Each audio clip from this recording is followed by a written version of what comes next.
સ્વામિનારાયણ ઓ સ્વામિનારાયણ સ્વામિનારાયણ સ્વામિનારાયણ સ્વામિનારાયણ ઓ સ્વામિનારાયણ સ્વામિનારાયણ સ્વામિનારાયણ સ્વામિનારાયણ સ્વામિનારાયણ સ્વામિનારાયણ સ્વામિનારાયણ સ્વામિનારાયણ ઓ સ્વામિનારાયણ સ્વામિનારાયણ સ્વામિનારાયણ સ્વામિનારાયણ ઓ સ્વામિનારાયણ સ્વામિનારાયણ સ્વામિનારાયણ સ્વામિનારાયણ ઓ સ્વામિનારાયણ સ્વામિનારાયણ સ્વામિનારાયણ સ્વામિનારાયણ સ્વામિનારાયણ સ્વામિનારાયણ સ્વામિનારાયણ સ્વામિનારાયણ ઓ સ્વામિનારાયણ સ્વામિનારાયણ સ્વામિનારાયણ સ્વામિનારાયણ સ્વામિનારાયણ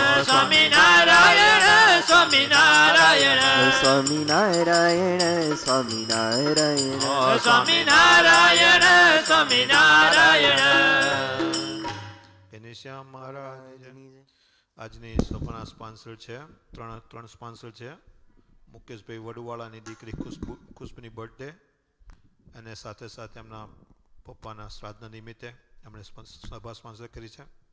બીજી અમારા બાપા અમૃત બાપાએ એમના મધર ફાધરના શ્રાદ્ધ નિમિત્તે રાખી છે. સાથે સાથે અવિનાશે પણ એના દાદાના શ્રાદ્ધ નિમિત્તે આજની સભા સ્પોન્સર કરી છે. આ બધા હરિભક્તો તને મને ધને ખૂબ સુખી છે, ખૂબ સુખી થાય. ભગવાનના ચરણોમાં સ્વામીના ચરણોમાં પ્રાર્થના કરીએ, ખૂબ ભજન ભક્તિ કરે અને છેલ્લો જન્મ થઈ જાય એવી ભગવાનના ચરણોમાં પ્રાર્થના સાથે સંદીપમાં પણ ધૂન કરાવશે.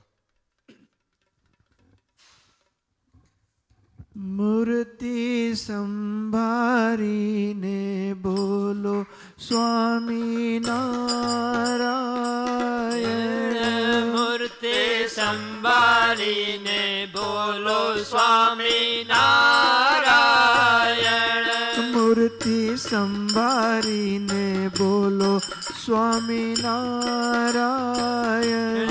મૂર્તિ સંભાળીને બોલો સ્વામિનારાયણ.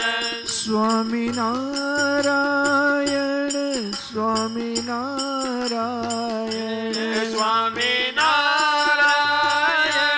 સ્વામિનારાયણ સ્વામિનારાયણ નારાયણ નારાયણ. ઓ સ્વામિનારાયણ નારાયણ નારાયણ. સ્વામિનારાયણ નારાયણ નારાયણ. સ્વામિનારાયણ નારાયણ નારાયણ.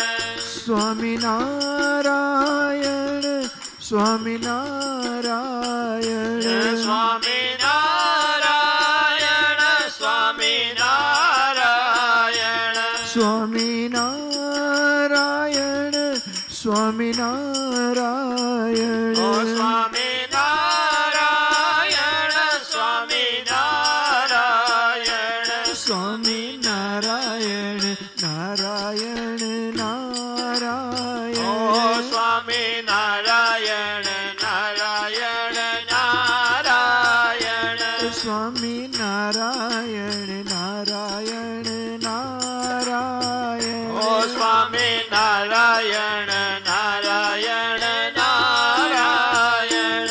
સ્વામિનારાયણ સ્વામિનારાયણ. સ્વામિનારાયણ સ્વામિનારાયણ.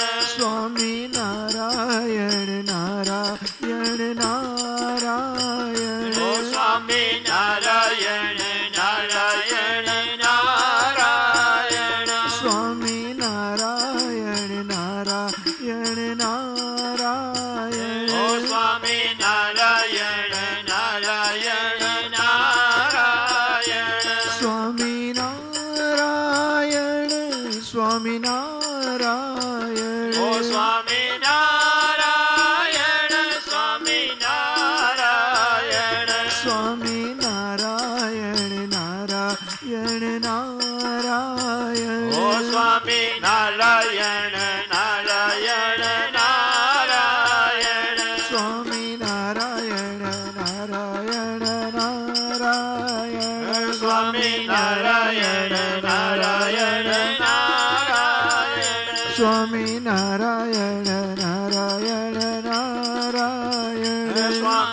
નારાયણ નારાયણ નારાયણ સ્વામિનારાયણ સ્વામિનારાયણ સ્વામિનારાયણ સ્વામિનારાયણ સ્વામિનારાયણ નારાયણ નારાયણ સ્વામિનારાયણ નારાયણ નારાયણ ઘનશ્યામ મહારાજની જય. એની વેવાલા ભક્તો આવતા સેટરડે ગ્રહણ છે 11 થી 2 અહીં સત્સંગ હોલમાં આપણે અહીંયા ભજન ભક્તિ કરવાના છે અને because of that satsang is moved from Saturday to Sunday. તો આવતા વીકમાં સત્સંગ આપણો સન્ડે છે પણ સેટરડે આપણે ગ્રહણ નિમિત્તે બધા ભેગા થઈને ભગવાનનું ભજન કરવાનું છે. હજુ એક ધૂન બોલાવવાની છે. અમારા સાસુમાની ઇન્ડિયામાં તબિયત નરમ છે. ભગવાનને પ્રાર્થના કરીએ જીવનું રૂડું કરે અને સારું થાય એ ભગવાનના ચરણોમાં પ્રાર્થના 2 મિનિટ આપણે ધૂન લઈશું. હરે કૃષ્ણ વિના દુઃખ કોણ હરે ઘનશ્યામ વિના સુખ કોણ આપે. હરે કૃષ્ણ વિના દુઃખ કોણ હરે ઘનશ્યામ વિના સુખ કોણ આપે. હરે કૃષ્ણ વિના દુઃખ કોણ હરે ઘનશ્યામ વિના સુખ કોણ આપે. હરે કૃષ્ણ વિના દુઃખ કોણ હરે ઘનશ્યામ વિના સુખ કોણ આપે. હે સ્વામિનારાયણ સ્વામિનારાયણ સ્વામિનારાયણ સ્વામિનારાયણ સ્વામિનારાયણ સ્વામિનારાયણ સ્વામિનારાયણ સ્વામિનારાયણ સ્વામિનારાયણ સ્વામિનારાયણ સ્વામિનારાયણ સ્વામિનારાયણ ઘનશ્યામ વિના કલ્યાણ નથી. સ્વામિનારાયણ વિના બેડો પાર નથી. ઘનશ્યામ વિના કલ્યાણ નથી. સ્વામિનારાયણ વિના બેડો પાર નથી. હે સ્વામિનારાયણ સ્વામિનારાયણ સ્વામિનારાયણ સ્વામિનારાયણ ઓ સ્વામિનારાયણ સ્વામિનારાયણ સ્વામિનારાયણ સ્વામિનારાયણ ઓ સ્વામિનારાયણ સ્વામિનારાયણ સ્વામિનારાયણ સ્વામિનારાયણ ઘનશ્યામનું સગપણ સાચું છે. સંસારમાં સર્વે કાચું છે. ઘનશ્યામનું સગપણ સાચું છે. સંસારમાં સર્વે કાચું છે. હે સ્વામિનારાયણ સ્વામિનારાયણ સ્વામિનારાયણ સ્વામિનારાયણ ઓ સ્વામિનારાયણ સ્વામિનારાયણ સ્વામિનારાયણ સ્વામિનારાયણ ઓ સ્વામિનારાયણ સ્વામિનારાયણ સ્વામિનારાયણ સ્વામિનારાયણ હે સ્વામિનારાયણ સ્વામિનારાયણ સ્વામિનારાયણ સ્વામિનારાયણ સ્વામિનારાયણ સ્વામિનારાયણ સ્વામિનારાયણ સ્વામિનારાયણ હે સ્વામિનારાયણ સ્વામિનારાયણ સ્વામિનારાયણ સ્વામિનારાયણ ઓ સ્વામિનારાયણ સ્વામિનારાયણ સ્વામિનારાયણ સ્વામિનારાયણ સ્વામિનારાયણ સ્વામિનારાયણ સ્વામિનારાયણ સ્વામિનારાયણ ઓ સ્વામિનારાયણ સ્વામિનારાયણ સ્વામિનારાયણ સ્વામિનારાયણ ઘનશ્યામ મહારાજની થાળ આવી ગયો છે. સિદ્ધાર્થ થાળ. જમો ઘન શ્યામ પ્રીત કરીને જમો ઘન શ્યામ પ્રીત કરીને હું તો નિરખું પ્રેમ ધરીને હું તો નિરખું પ્રેમ ભરીને કે બરસાટ જલેબીને ખાજા રે કે બરસાટ જલેબીને ખાજા રે બરફી પેંડા પતાસા જા જા રે બરફી પેંડા પતાસા જા જા રે ફૂલ વળીને ભજીયા તાજા રે ફૂલ વળીને ભજીયા તાજા રે હું તો નિરખું પ્રેમ ધરીને હું તો નિરખું પ્રેમ ભરીને માલપુડા શીરો સેવૈયા રે માલપુડા શીરો સેવૈયા રે બીરંજ હરી સોમોતિયા રે બીરંજ હરી સોમોતિયા રે રસ રોટલી છે બળભૈયા રે રસ રોટલી છે બળભૈયા રે હું તો નિરખું પ્રેમ ધરીને હું તો નિરખું પ્રેમ ધરીને દૂધ પાક પૂરી કંસાર રે દૂધ પાક પૂરી કંસાર રે કેળા પોળીને સેવ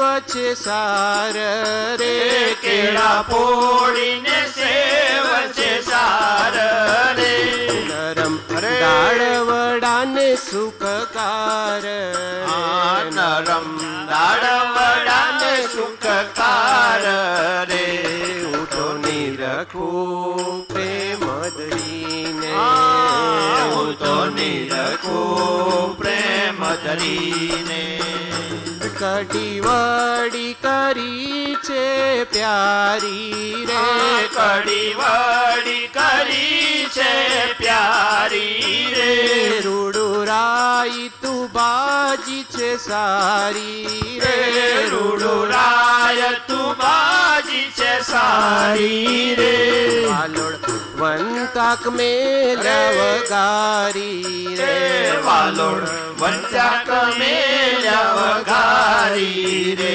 હું તો નિરખું પ્રેમ ધરીને હું તો નિરખું પ્રેમ ધરીને પરવળ કારેલા કંકોડા રે પરવળ કારેલા કંકોડા રે શક્કર કોળા ને ઘી સોડા રે શક્કર કોળા ને ઘી સોડા રે ચડ્યા સુરણ મીઠા ગીલોડા રે તળ્યા સુરણ મીઠા ગીલોડા રે તો નિરખું પ્રેમ ભરીને હું તો નિરખું પ્રેમ ધરીને પાપડ કેરિયા દિય તાણું રે પાપડ કેરિયા દિય તાણું રે ભાત ઘી સાકર દૂધ ગણું રે ભાત ઘી સાકર દૂધ ગણું રે ટાઢું ઝડપિયો ગેલા તણું ટાઢું ઝડપી જો ગેલા તણું રે હું તો નિરખું પ્રેમ ધરીને હું તો નિરખું પ્રેમ ધરીને જમો ઘન શ્યામ પ્રીત કરીને જમો ઘન શ્યામ પ્રીત કરીને હું તો નિરખું પ્રેમ ધરીને હું તો નિરખું પ્રેમ ધરીને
જમી ચડું કર્યું સુખ પાય રે જમી ચડું કર્યું સુખ પાય રે લીજે પાન બીડી હરિરાય રે લીજે પાન બીડી હરિરાય રે મંજુ કેશાનંદ નાનાથ રે મંજુ કેશાનંદ નાનાથ રે હું તો નિરખું પ્રેમ ધરીને હું તો નિરખું પ્રેમ કરીને હું તો નિરખું પ્રેમ ધરી હું તો નિરખું પ્રેમ લેતા જાઓ રે સાવરિયા બીડી પાન નકી લેતા જાઓ રે સાવરિયા બીડી પાન નકી બીડી પાન નકી મન ભાવન કી બીડી પાન નકી મન ભાવન કી લેતા જાઓ રે સાવરિયા બીડી પાન નકી લેતા જાઓ રે સાવરિયા બીડી પાન કાતો ચૂનો વળી લવિંગ સોપારી કાતો ચૂનો વળી લવિંગ સોપારી એલચી મંગાવું મુલતાન નકી ઓ લેતા જાઓ રે સાવરિયા બીડી પાન નકી લેતા જાઓ રે સાવરિયા બીડી પાન નકી એક એક બીડી મોરે સાસુ નણંદ કી એક એક બીડી મોરે સાસુ નણંદ કી दूसरी बीड़ी मोरे लालन की लेता जाओ रे सावरिया बीड़ी पानन की लेता जाओ रे सावरिया बीड़ी पानन की आवो हरि कृष्ण पाटे बेसारो आओ श्री हरि कृष्ण पाटे बेसारो बाजी खेलाऊं सारी रहनन की लेता जाओ रे सावरिया बीड़ी पानन की लेता जाओ रे सावरिया बीड़ी पानन की प्रेमानंद कहे आपो प्रसादी प्रेमानंद कहे आपो प्रसादी आपो प्रसादी हमने आपो प्रसादी आपो प्रसादी हमने आपो प्रसादी प्रेमानंद कहे आपो प्रसादी प्रेमानंद कहे आपो प्रसादी इतली अरज तोरे दासन की लेता जाओ रे सावरिया बीड़ी पानन की लेता जाओ रे सावरिया बीड़ी पानन की શ્યામ મહારાજની જય. વાલા ભક્તો, ગઢડા અંત્યના 38ના વચમાં મહારાજે વાત કરી કે જેને 6 વાના હોય ને એને જીવતે ને કે મરીને કે સુખ ને શાંતિ થાય નહીં. તો 6 વાના કયા કીધા?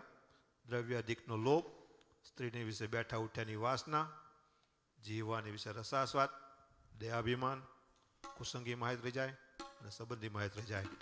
આ 6 વાના જેને હોય એને કાઢી કાઢવા તો કામ થઈ જાય. માટે નિષ્કામ સ્વામી શું કહે?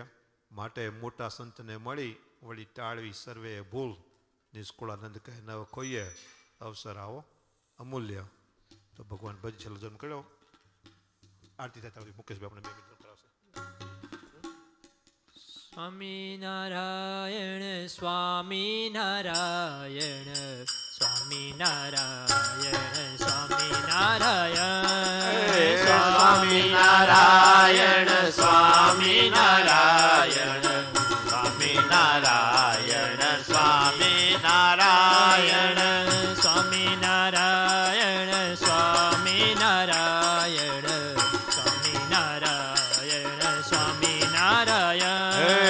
સ્વામિનારાયણ સ્વામિનારાયણ સ્વામિનારાયણ સ્વામિનારાયણ સ્વામિનારાયણ સ્વામિનારાયણ